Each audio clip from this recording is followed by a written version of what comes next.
9:41 de la mañana, sigue Palabra que es noticia. Continuamos con más, así que increíble pensar que en estos tiempos alguien no podía enterarse de la pandemia que está afectando al mundo entero.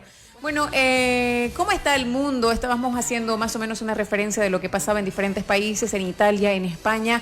Nos vamos a ir a México también con la información, gracias a Fidel Flores que nos ha enviado este material, porque México está bastante golpeado, ha ingresado de manera oficial a la fase 3, tiene 10.544 casos positivos y 970 personas han perdido la vida en este país. ¿Cómo está el transporte público en México? A ver, veamos.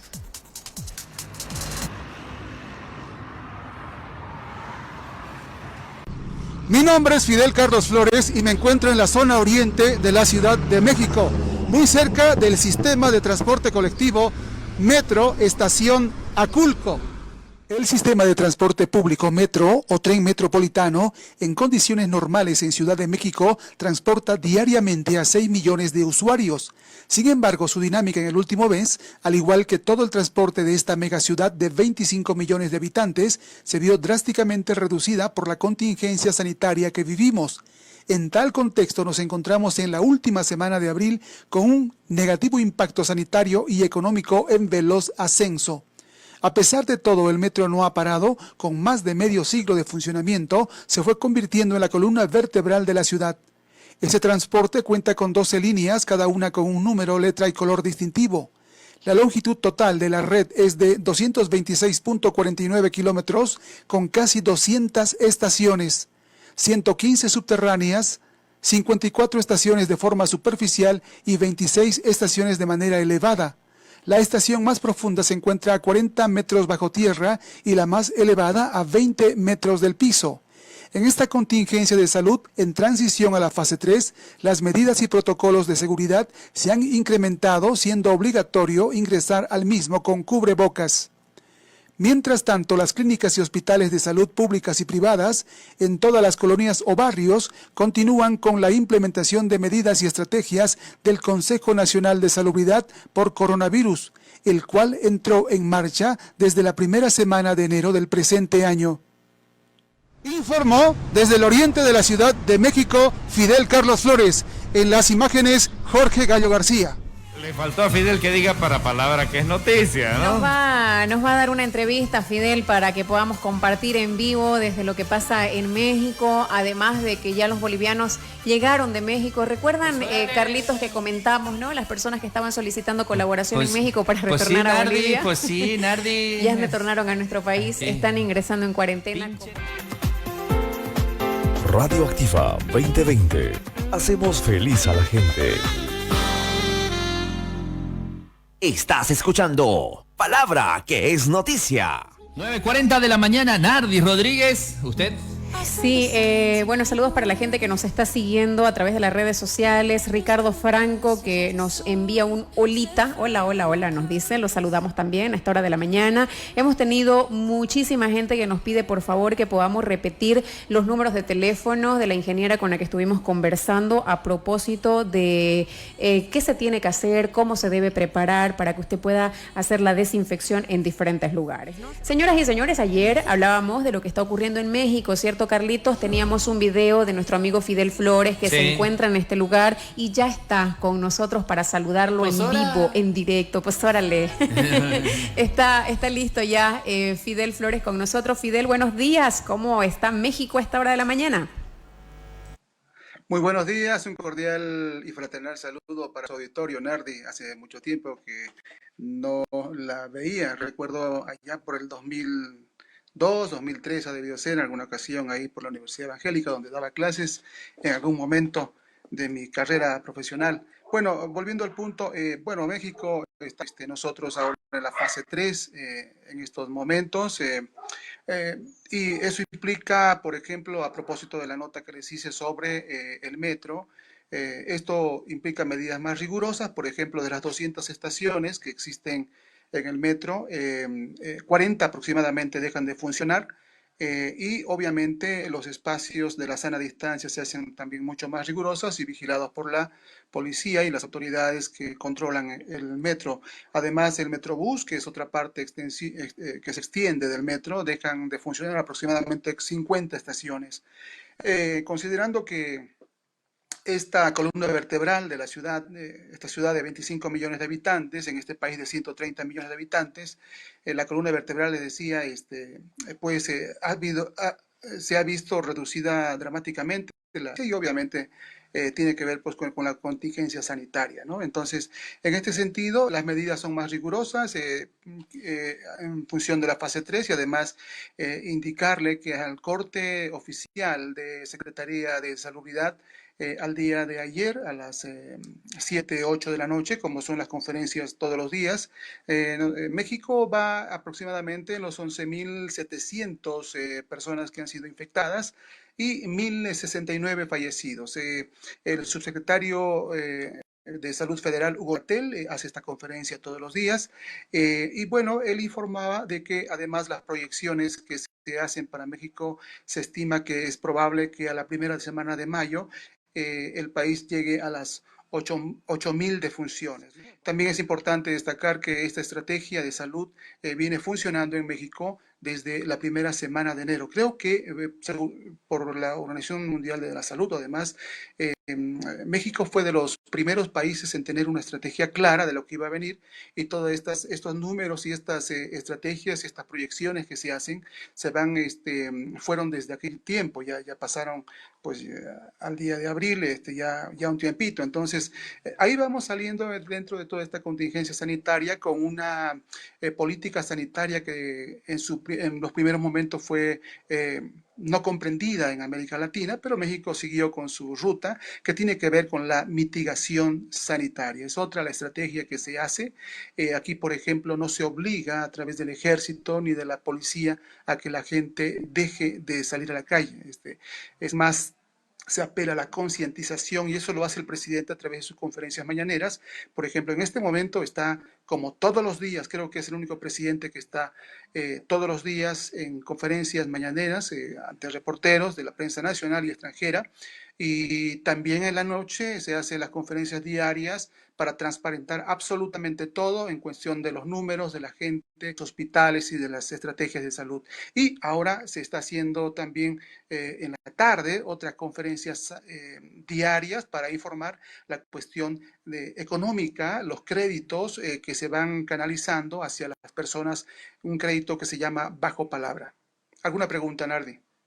Sí, Fidel, en realidad las críticas a López Obrador se daban en principio cuando no se da la cuarentena de manera estricta, como de pronto otros países como el nuestro lo está llevando adelante para poder evitar que el COVID-19 siga avanzando en los diferentes departamentos de nuestro país. ¿Cómo es que en México no se obliga a la cuarentena? ¿Cuál es la reacción de la población? Es decir, si no es de manera obligatoria, ¿hay para aquellas personas que deciden no salir de casa la seguridad de que sigan recibiendo su salario? Porque evidentemente aquí sí se los obliga a quedarse en casa, pero se le ha dado una estabilidad laboral, lo voy a poner entre comillas, ¿cierto? Porque hay muchos que han estado denunciando que no está así y que sienten temor por lo que va a ocurrir de acá en adelante, pero si allá no es obligatorio, ¿cómo está dando resultados? Tenemos más de 1.000 personas infectadas, han pasado a la tercera fase, ¿cierran o no cierran las fronteras? ¿Aeropuertos están funcionando, no están funcionando en México? Me gustaría conocerlo, Fidel, por favor. No se cierra la frontera, Nardi, sobre todo la que es con Estados Unidos, porque México comparte la cuestión de lo que siguió al Tratado de Libre Comercio, que se llama TEMEC, ¿no? La conexión que tiene con Estados Unidos y con Canadá. Hay que contextualizar un poco. Es importantísimo la contextualización, obviamente, de estas críticas y estas aseveraciones, que yo las escuché muchísimo, por cierto, por algunos WhatsApp que me enviaban con algunos colegas que tengo de allá. Bueno, hay que entender que México ya pasó una situación similar, no tan drástica, pero sí similar hace 11 años. Me tocó estar en la contingencia sanitaria por la H1N1. Ese fue el nombre exacto que se le dio, y eso nos llevó a un mes de estar cerrado, las clases, la paralización, de la ciudad y del país.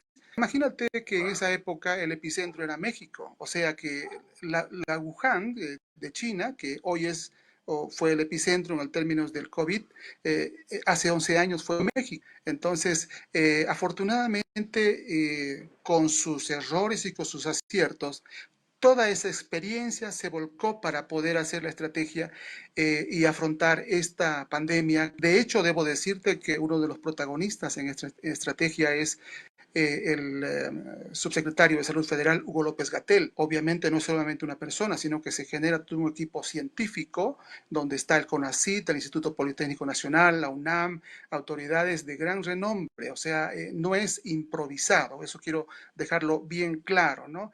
Aprovecho, por cierto, esto de la sanitización túneles, que vi una nota anterior a esto. Estos túneles, por cierto, a los que quieran ver una nota, un reportaje que hice sobre eso, está en mi canal de YouTube y en todas mis plataformas. Y les mandé una liga ahí en tu programa. Pero a lo que voy es que todo este tipo de cosas son estrictamente vigiladas por la Unidad Federal o por se llama COFEPRIS, los cuales hacen un seguimiento estricto de estas combinaciones químicos que se hacen, ¿no?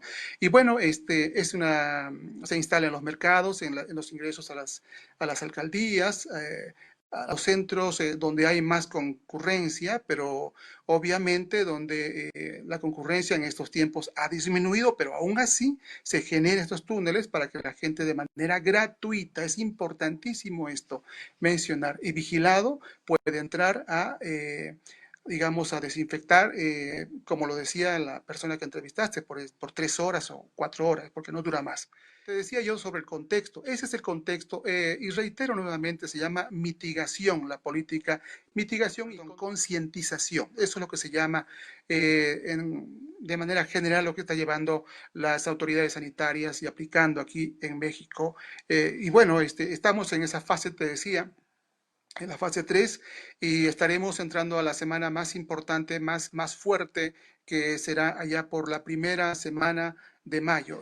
Toda la contingencia se extiende hasta el 30 de mayo. Otro dato importante a destacar es la cuestión económica. Deben entender de que México tenía dos formas de ingreso muy importantes: las remesas de los 10 millones de mexicanos que viven en Estados Unidos y mandan los recursos a México, y la otra, la cuestión del petróleo. Entonces, imagínate con la caída del petróleo, ¿no? ¿Cómo está la situación, la pandemia económica que va a venir?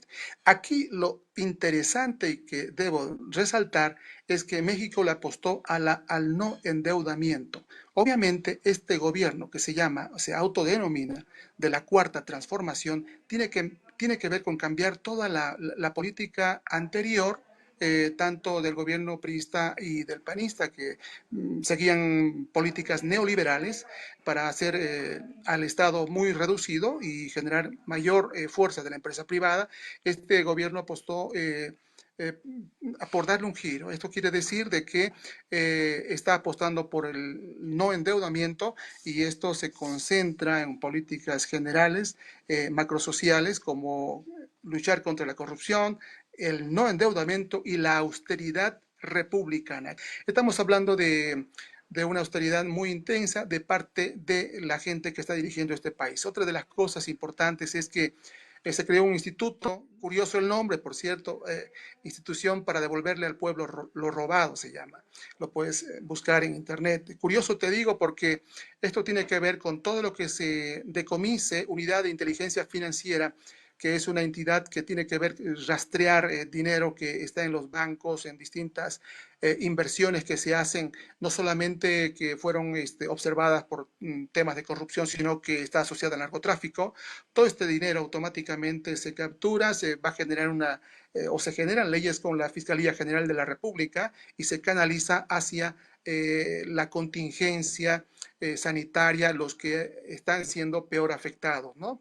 Entonces, esta es una técnica o una forma muy interesante de también poder combatir esta contingencia que estamos viviendo.